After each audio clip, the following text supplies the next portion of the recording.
So anyway, the old man and my mom and me and the dog, and we're traveling anywhere from 5 to 10 hours a day on the road.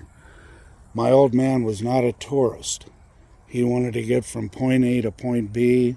He was on a schedule. He was the most boring person to travel with that you could imagine. Okay? So we're driving along, and he was a near chain smoker. To pass the time away, I would count. He never exhaled. He just inhaled, and then I would count the number of times smoke poured out of his nose. Big old German nose would come out. Sometimes it'd reach 8 or 9 for the count. Just astounding when you're 5 years old. So we're driving along, and my mother would fuss at him every time he threw a cigarette out the window. Oh, no. And he was pulling one of these old-fashioned one wheel with the crazy wheel, as they called it, a little blue trailer. And we had all of our bedding when we would move from one place to another.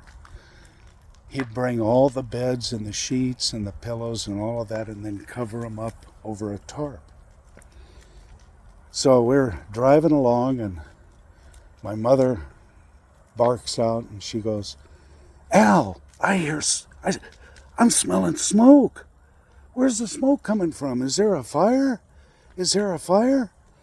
And she sits up in the seat. She was a little bitty gal. She sits up and she looks, and she goes, "Oh my Lord, the trailer's on fire, Al. Look what you've done. You threw another one of those damn cigarettes out the car." She goes, "Pull over. We got to save that bedding. We're going to have to buy all new beds before we move into the house." So my dad's going, God damn. And we pull over. My old man was never one that wanted to make a mistake, especially one that couldn't be disproven or covered up.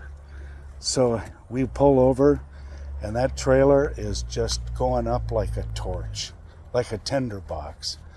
And my mother is chewing on him, and I made the mistake of laughing. So I got grabbed, thrown over his knee, spanked, set back down in the truck, and I still was laughing. I was still laughing.